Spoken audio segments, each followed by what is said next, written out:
Hello out there, it's another lovely time and you're watching some food program on television when it comes to talking to celebrities, the high and mighty, the rich and famous. Yes, lifestyle program, #1 right here in Ghana. And you know it, it's Paradise on your screens right now. I'm your host, my name is Bola, and for the next 30 minutes, it's going to be nothing but the best right there for you. My guest on the show today is a former national athlete, he's a music producer, a film producer. I tell you what, he's the vice president of the International Federation of Musicians. Yes, my guest is also the current president of the Musicians Union of Ghana. Sidiku Buari is on Paradise, and I tell you what, he's opened up his house for us. He doesn't even know that we're sleeping. But come on, let's get up close and personal. Let's get to meet the man who's turning our union around when it comes to music right here in Ghana. You stick a stay.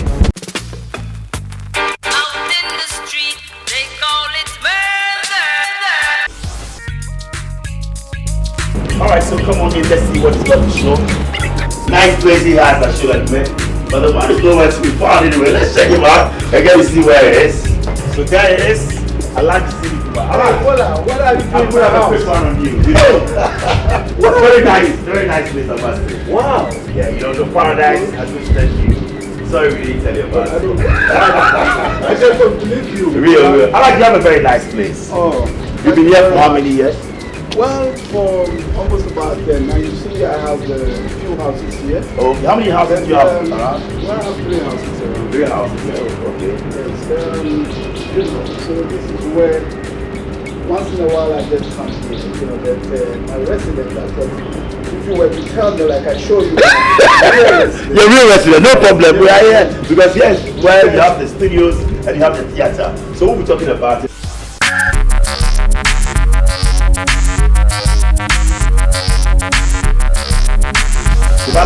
You drive very good cars. I can see some of your cars. How many cars do you have, Alaji? I have 10 cars. 10 cars? Yeah. Okay, so Alaji, you are keeping music alive and we love it right here. I can see even your number plate has Music 1 on it. Can you tell us about this car? When did you get it? Well, this car was about 4 years ago. If you want to know the truth, this is it's not the car that I love so much. I like that small car there. Oh, really? Okay. You won't believe it, you know. Really? But, you know, it's a Grand Cherokee. It's a Grand Cherokee, yeah, you know. When you're driving it, how's it feeling like? I know you love this car, but then what is your dream car? You know, as a matter of fact, you know, I love small cars, you know, because, you know, it's easy driving around. Right. So, I love that. When I'm traveling, you know, I love to drive a 4-wheel drive. A 4-wheel drive. This is a very strong Cherokee car that, you know, I always like to keep. It's a car that is, the performance are very good. When you are going, they will not leave you on the way. Right. And this is what we're looking for.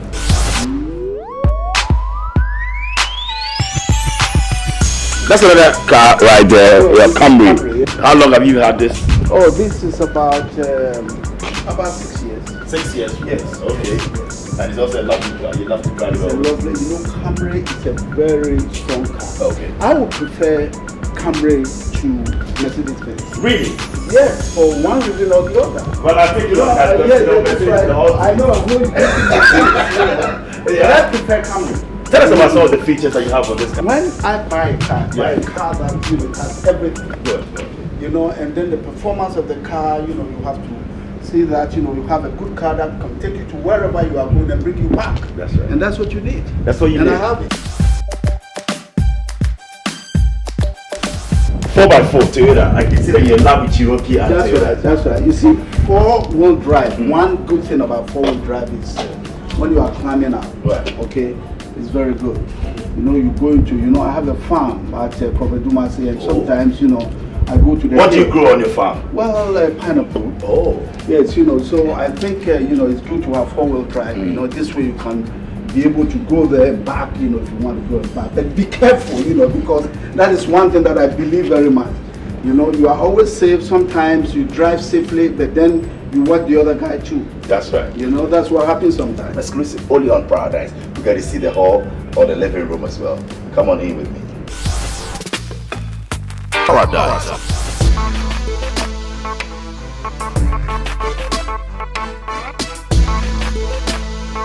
Here we are in the editing suite of Alhaji Sidiku Buari. You have it in your house. So you know editing, video editing, music editing. Well, tell us about the studio. Let me tell you why I have all this equipment. You know, first of all, I'm in love with equipment. When you look at this Beta, you know, it's a recorder and player, which is very good. When you talk about Beta, you know, you know how to do. But now we are going to digital, and this is the reason why I'm changing to digital camera and then the deck. And when you talk about video production in this country, commercially, the film that actually took off from Ghana Film Theatre happened to be my film, and that was Ayalolo. Ayalolo. Which year was the first film? That was around 1989, just around that time. You know, in fact, we've done so well until this Nigerian film just come to take over. So what we are... Why have you stopped production of Ghanaian movies? Well, because I was busy with music. Okay. You know, the music has taken everything from me, you know, but now we are trying to save the life of video production. Are you coming back into video production? I am coming back. When? I'm coming back 1 year. It's going to start from the anniversary and continue from there. Okay, so that's the promise for my life. Yes, we're talking about our 50th anniversary. You've done Ghana films. You've done Ayalolo, Obo, Man Woman, Mepa, Who Is to Blame. I've done 14 films if you want to know. 14 movies. 14 movies. Congratulations, Alhaji. And very successful movies. And I think it's about time for us to come out. You know, because we started, Nigeria has taken over. And we are going to take over from them again. I can assure you. This is the studio where most of my hits come from. And most of some of the hits that, you know, you hear in town. KK Kabobo, all the hits that he made, you know, happen to be from here. Okay. I remember very well at one time, Daddy Lumba, you know, when he started, you know, and then when you ask somebody like Despite, Kwame Appiah recorded, you know, most of his song here, and then we have Prince Joseph Kofi. And when you talk about A.B. Krensil, Papa Yansin, Pat Thomas, we had collaboration music that we make, like Ghana, Land of Peace. Right. It was recorded here. I remember at one time, Tic-Tac, Obrafour, and VIP, and most of these young musicians were here, were recording, and Doctors of Glorious Jesus and so on were here at one time recording. Because I can see that over there, you have, a studio record accommodated like maybe 18 people. You come up with your backing vocalists, you can really get them in here, young microphones for everyone. You know, the studio has to be built like a studio. Right. You need soundproof, you have to build it like a studio where when people come and they want to play live, they can come and play live and you can record them live. And this is very important. When you talk about a studio, you know, you need a mic that can pick well. And then the lead vocal is very, very important. Right. So this mic is actually a mic for the lead vocal. Now when you have a backup singers, right, you need to get a special mic for them. And these are the stand for the mics. Now if you have even about 10 backup singers, they're all going to have individual mic. In other words, you know, if you are going to back me up and then there is something wrong with your recording, then I have to do something about it. That is individual. Otherwise, it will take me the 4, 5, 6 or 7 people who are actually put their voice together, and then, you know, we have to bring everybody back. Okay. But then instead of bringing them back, is the one which of course the sound is at fault that you can call. Okay. And it's much easier. We have a special mic for the drummers. Okay. You know, and then when you also come to you know, the conga, it's supposed to have its different, but that's when you are recording live. You know, if somebody is recording live, you can hear the difference. Nowadays it's a whole lot of digital, and you know, but I think we need to do something like. We need to get back. We need to get back. You play any musical instrument yourself? Well, I play percussion. I'm a percussionist actually, a vocalist and percussionist, and then a composer. Okay. You know, this is my profession. You mentioned composing. Many Ghanaians want to do it all, especially when you talk about our musicians. They want to be the main composer, they want to be the writer, they want to be the lead vocalist, backing vocalist, and everything. What is wrong with our music? Well, you see, the fact is you must be professional. Right. You can only specialize on one field. Right. And if you want to do it well, you do it better. If you are a vocalist, that doesn't mean that you have to be you know, a distributor, or you need a management to distribute your work for you. You can be a good composer.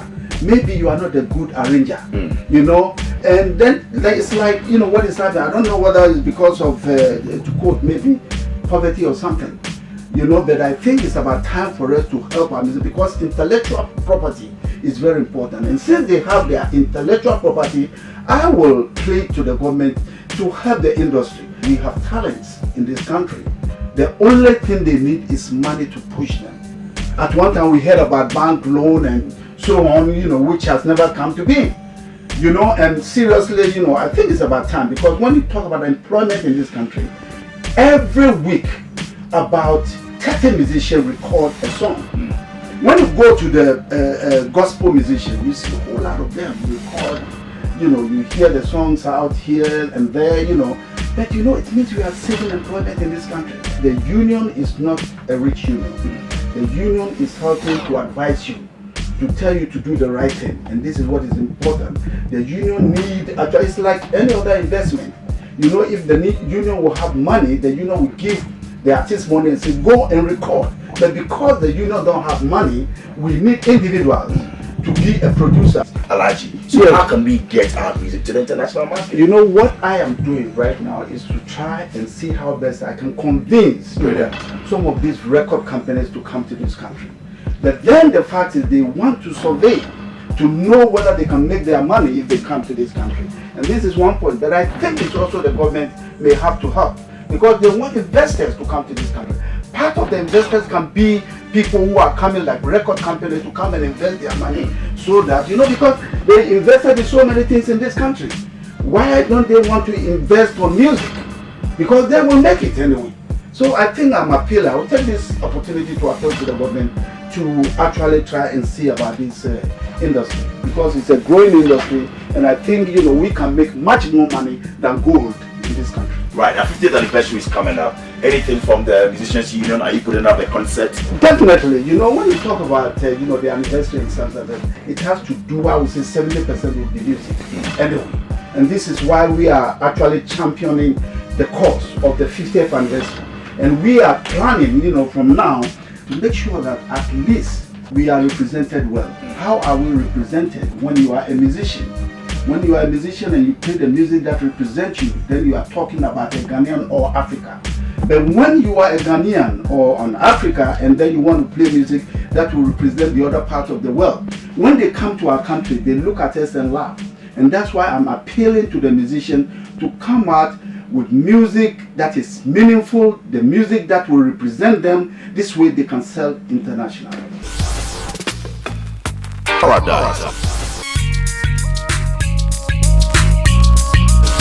so here we are. Alaji has a line of awards and pictures with celebrities. I mean, famous people across the globe right here in his house, and I'd like you to tell us about it, Alaji. Well, before I tell you about the few awards that I have here, right, I don't have my gold medals here. I don't have my silver.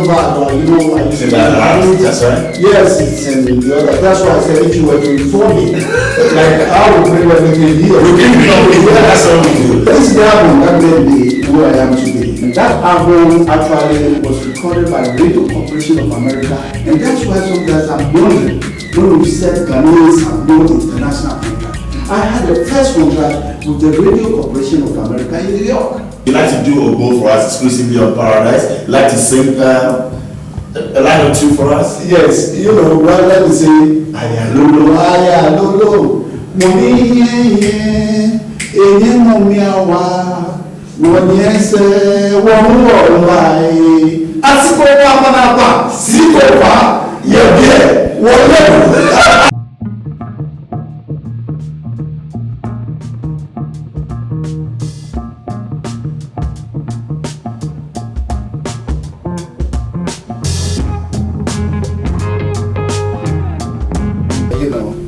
Place. Okay, so that's where you are. Yeah, well, you know, when the visitors come, this is where they see. There's no a flat screen right there. Yeah, that's right. You know, I'm receiving so many visitors every day. You know, this is where they wait on you. This is a special seat for me only, and this is the seat. This is where you always find me here. It's very comfortable, and you know, I really sometimes I relax here if I want to. But you see, the fact that I receive so many visitors, you know, once in a while, I just take it easy, and this is where I just... That's what a kid. Yeah. Relax. Well, not a king, actually. You have to be a king in your own house. That's right. And so when you come to my house, I'm a king.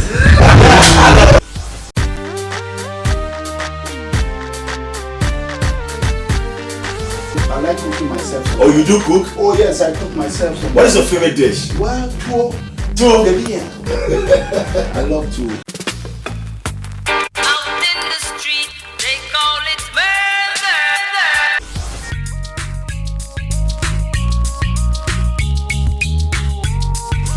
I like you. You're welcome back. Thank you very much. Great. It's not time for us to know you. Yeah, can I quote the Vice President of the International Federation of Musicians? I love that. It's very important. It's very, very important. You must And know congrats for You that. must know my title. Don't only in Ghana, Yeah. but of course you're the Vice President of the International Federation of Musicians. Yes. Great. Now, Alaji, growing up for you, how was it like?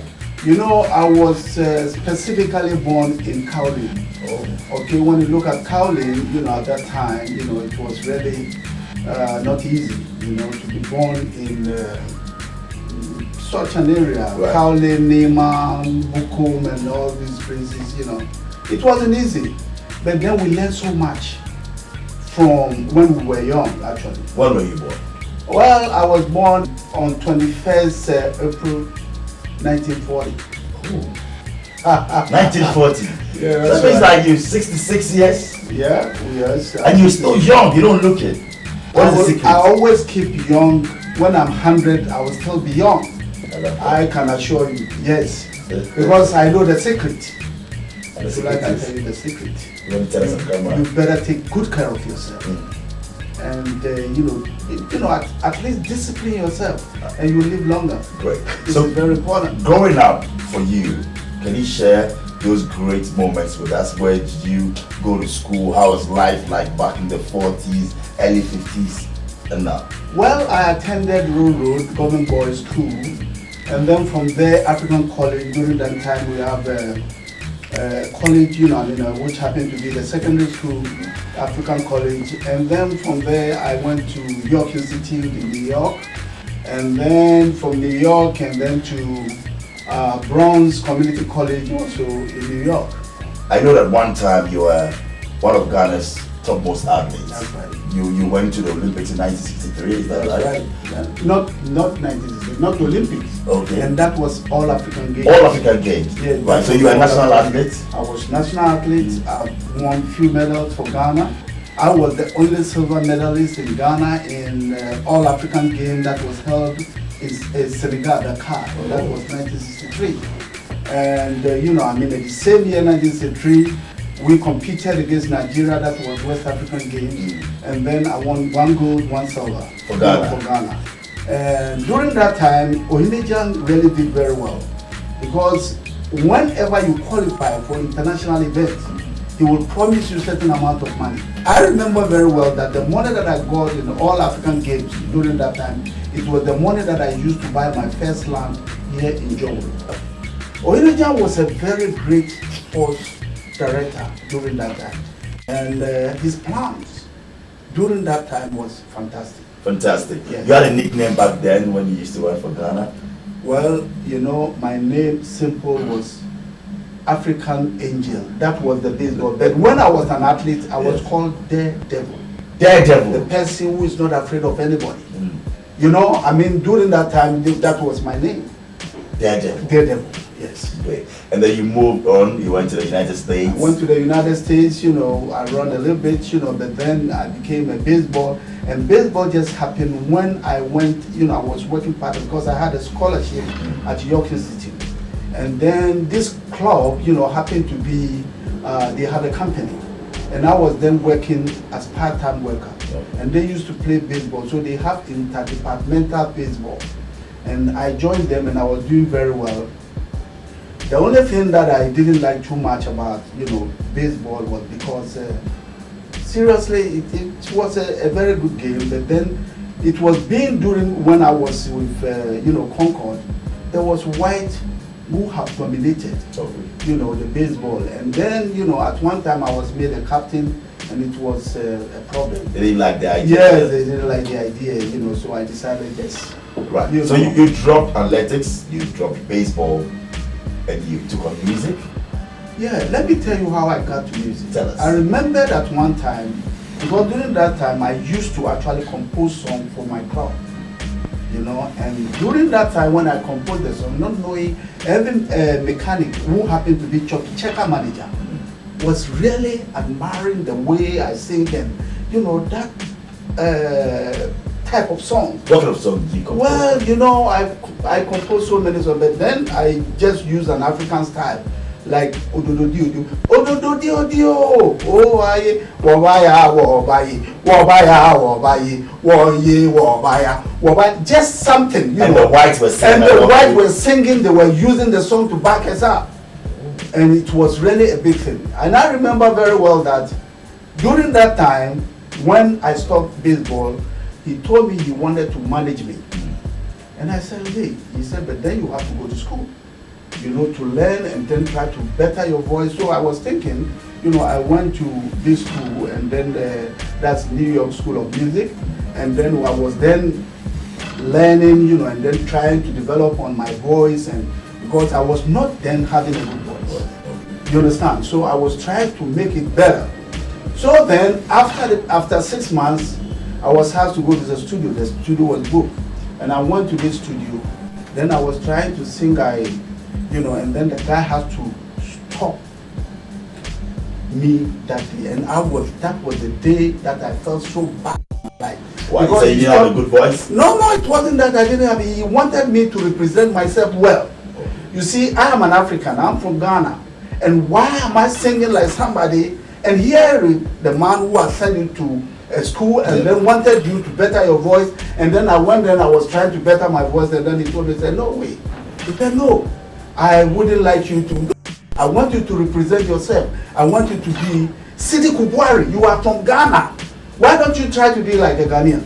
Why don't you represent yourself like Ghana? If I want somebody to sing like Michael Jackson, a good voice, I'll get Lana Richie, I'll get Michael Jackson. I got a lot of them, and I was very confused. Then they canceled the studio that day. Then when the studio was cancelled, then about 4 days later, we rebooked the studio. Then the composition, he gave me an arranger who also came to my house. But then I was having a small house in New Jersey. He came to my house and then we worked together. And then I went to the studio. The moment I started, that was the backing. I'll give you the album. It was a very good album. Believe me, it made it. I can assure you that, I remember the first time I heard the song being played on the radio. I was then driving on the New Jersey Turnpike, going to New Jersey, New York. And then I heard the song being played on the air. That was WBF in New York. Believe me, I had the car because I was so happy. And never seen something like that happen in my lifetime. And then Sidiku Buari is also making it. I talk to my children, listen to me. And I told them sky is their limit. When you talk about education and things like that, that is the first thing I want all of you. That you must remember there is Almighty Allah. There is God, up there. And the fact is, don't play with your prayer. And this is so very important. And I'm so happy that they listen to me. Shaida is somebody who actually have a feeling for mankind. It's like me. And Shaida, when you talk about charity in this country, she's doing the best, and that's why I support her. I also want to advise our parents out there, our brothers and sisters, if you have a kid who want to get involved into music, please allow him or her, because I think it's very important.